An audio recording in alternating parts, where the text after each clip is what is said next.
Hey guys, welcome to another episode of The Garage. I'm Brian. I'm Ed. And we're going to label this one the ambush video.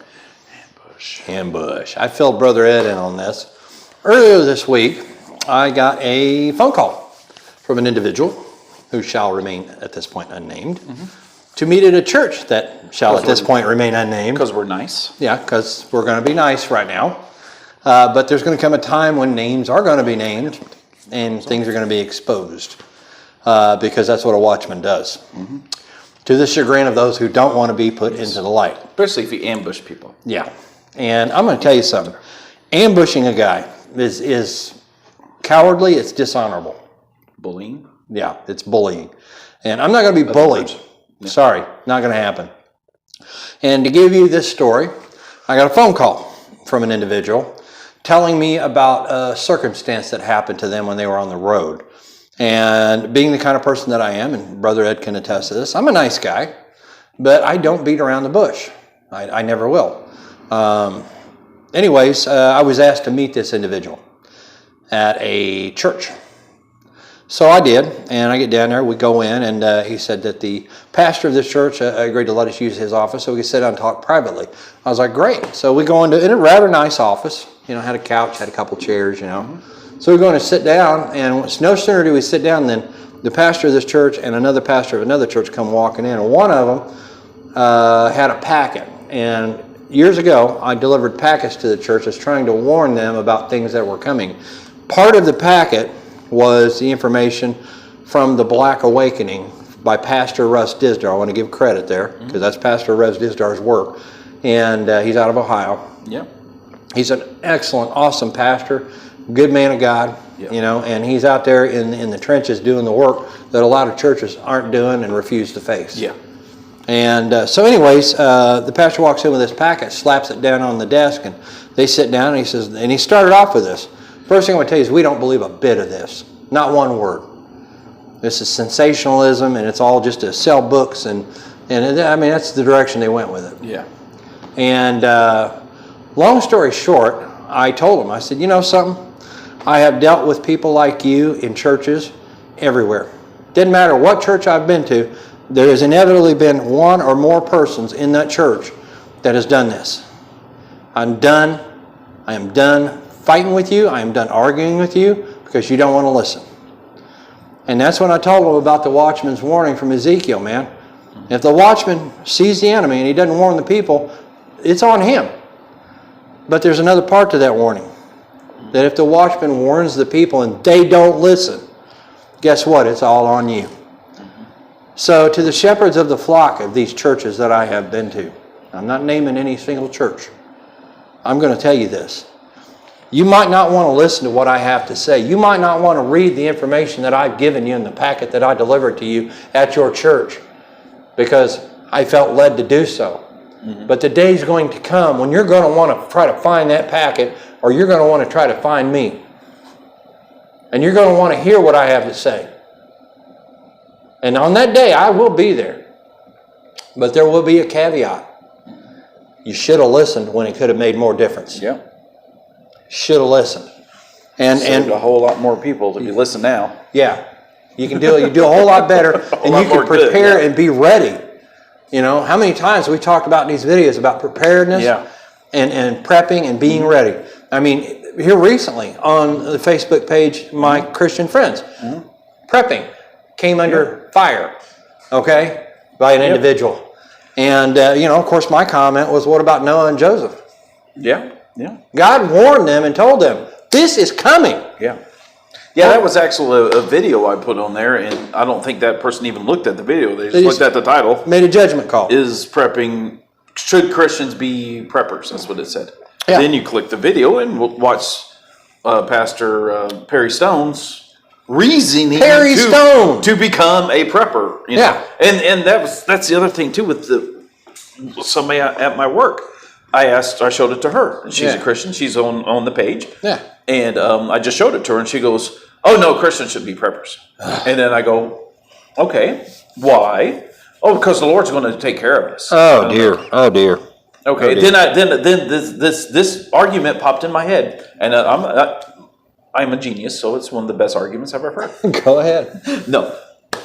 I asked her, I'm like, okay, you shouldn't be a prepper. You go to the store then, go in where the medication is and all that, and you buy one Band-Aid because you cut yourself. Mm-hmm. Or do you buy a box of 100 Band-Aids because you might get a cut down the road? She goes, I buy a box of Band-Aids. And you prepared for a cut down the road. Yeah. So you're a prepper. That's what I told her. She goes, oh, I never thought of it that way. I go, you don't have to have a bunker. Unless, do you believe God's going to keep you from getting a paper cut down the road? Yeah, I'm like, you don't have to have the bunker in the backyard full of guns and ammunition. No. Wouldn't hurt. That's nice, yeah. But prepare. Yeah. Means prepare. Yeah. It means get some box of Band-Aids. Yeah, I'll tell you straight up. A few years ago, I bought a 50-pound bag of rice, okay? Now, it was during the Obama administration. Everybody was prepping. People were hoarding ammunition and everything else, okay? Yeah. Because this guy was just doing all kind of stupid junk. Yeah. Okay. You'll buy it when it was cheaper because it's going to be expensive later. Yeah. And so here's the thing, folks. Yes, you should prep. Yes, you should prepare. Yes, you should plan ahead. It's better to be 10 years too early than 10 minutes too late. Yep. You know? And she brought up the fact of, we'll be raptured out before, and all this. I'm like, okay. And then I'm like, oh, well, I didn't even want to argue the rapture thing with her. Yeah. Okay. I go, but you prep, and you have all this nice stuff. Yeah. And God takes you away. Poof, you're gone. Now it's there for somebody who might need it. Now it's there for, I go, what if you like your family. A family and they get saved and they go to heaven because you prepped? Yeah. And she was like, oh, I didn't think and of how that. much more, when things hit the fan, will somebody be more apt to listen to if you have a plate of food? Yeah. Oh. Yeah. Not just for your family, but for someone who might be in need. Yep. That's why one of the reasons why we prep. And I'm going to cover the escapist theology that some Christians have today. Okay? Yep. If you think for 1 second that you're not going to have to deal with stuff, yeah, you're not going to escape the tornado. No, I'm sure some Christians. Yeah, it has happened. Well, let's take a look at the past year, the 70s, the OPEC oil crisis. Okay, let's take a look at the Vietnam, the wars. Okay, all these Christians. I mean, people were saying that Adolf Hitler was the Antichrist. What if he was? Okay, back then, guess what? People canned. Okay, people had victory gardens. Guess what they were doing? They were putting food back and stocking and storing up. Filling their root cellars. Hello? Yeah. That's prepping. Okay? Yeah. And then on top of that, there are some Christians out here, and I'm going to use an illustrative tool. Okay? Me and Ed, we both carry. Okay? We're Christians who carry guns. Yes, we do. It's not just for, for our own safety, but for those around us, folks. Okay? Yes. That's why you carry a gun. You carry a gun to see the safety and security of your family, your friends, and yes, strangers. Okay? Because the world is crazy. Because the world is crazy. Let's be honest. We live in a fallen creation, folks. Yes. It's been fallen since Adam and Eve. Yep. And it's getting worse. Getting worse with the Democrats. Okay? I didn't say that. And so any Christian out there that thinks, I don't have to carry one of these, I don't have to own one, okay, is incorrect. Should I tell? Yeah, incorrect. Absolutely incorrect. Notice I'm pointing it away from my brother, by the way. Yep. Trigger discipline. Yeah. Don't fan your friend, okay? The trigger doesn't get pulled if your we finger's need to get not on it. T-shirts that says "Don't fan a friend." Don't fan a friend. But the point being is we are preppers. Yes. Okay. Ed studies bushcraft. I've been studying it. I didn't even know about bushcraft till I met Brother Ed. Self-reliance. Okay. Where I know about doesn't mean I don't rely on God. No. It means God gave me the brain to rely on myself. Yes, as well as Him. As well as Him. Yes. Yes. We pray and we believe that God will take care of us. Yes. Yeah. But at the same time, God expects us to have a certain modicum of Yeah. intelligence. Yeah. God, why didn't you take care of this situation? Yeah. I did. I gave you a brain. Yeah. I did. I gave you the got a means to job. be able to obtain what you needed. Why didn't you do it? Yeah, why didn't you do it? It's like that story of the guy that's going through the Why didn't you flood. take care of me? A lot of Christians are like this guy. Going through the flood, and he sees the water coming up, and he says, Lord, please send somebody to save me. He stays in his house. The water reaches his front door and starts coming in. He goes to the second floor. Lord, please send me somebody to save me. Now, the first time he said it, God sent a boat.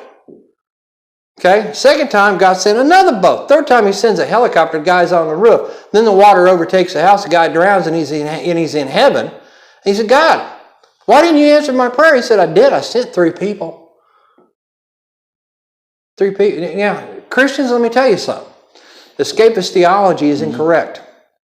Okay? For you to think you're going to escape all of the trials and tribulations that are to come is incorrect. We are not going to go through the worst part of the tribulation. I do not believe that. The stuff that we would label as hell on earth. Okay? Yeah. But we are going to go through some tough stuff. Yep. And you're going to think, oh, this is the worst. And no, it could get worse. Yeah. And case in It's point, going to. Case in point, and we're both Trump supporters, okay? But I've been sending him emails. I've been sending email or Twitter, his Twitter feed and stuff. He's got this peace plan he's got in place for Israel, and it's a 2-state solution. Bad idea. Bad idea. God says, if you divide my land, I'll divide yours. Yeah. And I don't know how many of you have seen this, but people, Christians, once again, Christians, I don't want to prep because God's going to take care of it. Yeah. Really? What are you going to do when the New Madrid fault wakes up and splits this country in half? Yeah. I was going to point out too. What are you going to do when the F5 or tornado rips through the neighborhoods that's right beside your church? Yeah. And everybody comes to your church. Yeah. Looking for help. Yeah. And you didn't prep nothing. You got nothing. The church should be prepped. Church should have medical supplies and blankets and all this stuff. And canned food and dry goods and stuff. Yeah, just they should have that stuff people put out. come and meet and oh my God. And guess what? The Lord saved us. He gave me a blanket. Yeah. Yeah, it's because I get. And now they'll be happy to listen to the gospel of Jesus and get saved, hopefully. Okay? That's why we do that. Okay? Yeah. Now look at Samaritan's Purse. You know, Reverend Graham.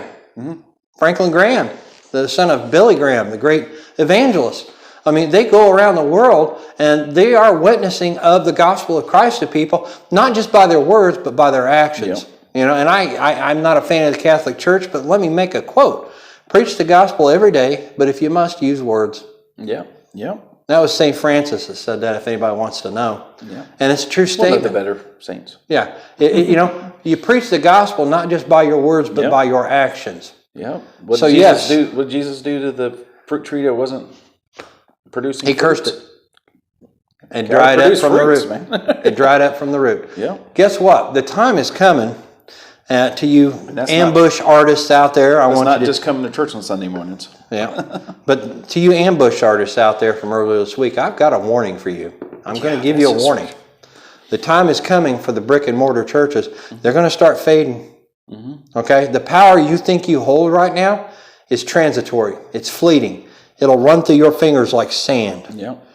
And you'll wonder what happened. Yeah. Okay? Because here's what's going to happen. The remnant that exists in these churches, all of them, I don't care what denomination, I don't care what name, you know, how wonderful you think your church is right now, but the remnant that is sitting in your church right now starving because you refuse to tell them the truth of what's going on and what's coming. You refuse to preach repentance, but just happy, clappy, kumbaya. They're going to leave your church. The true Spirit-filled believer is going to leave the brick and mortar churches. When it happens, it's going to happen real quick. Yeah. Then where will you be? Knocking on my door. Yeah. And other watchmen out there that you have I should ignored. listen to you. Yeah. They should have. Yeah. You know what astounds me Come in is and have a cup of one coffee. particular local church, once again unnamed at this point, until I feel led to point them out. You know, I think I have named them a little bit a couple times, but not much. But anyways, one particular local church, on their Facebook page, somebody got on there and said, I like Russ Dizdar. I about fell over. I was like, oh, they're not long. Because you come out and say something like that on that church's Facebook page, get ready for the attack. The hammer or the nail sticking up. Yeah. Hey, Whoever you are, that's sister or count brother, them in. okay, there's a Japanese saying, the nail that sticks up the most gets hammered the hardest. Yeah. So, That's you what know, I'm saying. guess what? The watchmen are here for you. Yes. Okay? And we are part of that remnant. And we both experienced the attack of the religious Christians. We both dealt with it. Okay? And before we end this video, I want to cover one other thing on our Facebook page, my Christian friends. To the individual that had a problem with prepping, reread that book again and understand that it's full of people who prepped and planned and listened to God, and God said, you need to get ready because I'm getting ready to do this. And they got ready, and they were ready. Okay? If Joseph hadn't listened to the Lord, the children of Israel would have starved They to death. prepared for 7 years of plague. Or famine, I should say, not plague. Yes. Famine. They stocked up in their storehouse. So to you, the Christian individual that had a problem with the prepping, I say this. Reread that book. Yeah. Okay? You can't just carry it to church and carry it and oh, it looks nice and dust it off once in a while. You actually have to open it and read it. Okay? And to anybody out there, I'm going to say this one last thing. Going to church doesn't make you a Christian any more than parking a car in a garage or standing in a garage makes you a car. Yep. Okay? It takes more. Yep. It takes a dedication. It takes a strength of will. Prayer. Studying the Word. Prayer is the big, right now, it's just hammering me constantly. Yeah. You know, one of my favorite questions that tells me I'm getting it right is when people say, do you talk about anything else? Not really. I mean, I do, but I mean, you know, me and Brother Ed, we talk about it. We talk about guns and cars and stuff. This is called the Watchman's Post. It's just, so we can do videos on cars and guns. And I'm going to say 90% of the time, though, my conversation is scripturally based. It's about the Lord and the things He's done in my life and other people's lives and how He's done wonderful things for us. And it's easy to look at the things of this world and say, oh, everything's going wrong. But turn around and look at it from the standpoint of God, saying, you know what? I need to prune some things out of your life to make room for me. Yep. Simple as that. And we don't dwell on. No. We dwell on the negatives, but it's all for the positive. We know where we're going. Yeah, and the pruning process sometimes is not a comfortable one. Yeah. You know, so I've been through that. We've all been through it. Living in the end times is exciting to me. We're witnessing biblical prophecy come to pass. Yeah. Okay. So great. I don't know a single Christian out there wasn't excited when the president announced that Jerusalem is the eternal capital of Israel. Oh, yeah. And they put the embassy there. That's prophecy. Yeah. Biblical prophecy. Yeah. You know, it was prophesied way back. I think it was the prophecy of the Valley of the Bones in the Old Testament, talking about the dried bones coming back together. That was Israel, talking about Israel. So, anyways, guys, this has been the first episode of The Garage. Yes. We hope you're having a great weekend. If you see this over the weekend, if not, we hope you're having a great week. And God bless you. Yep. God bless everyone.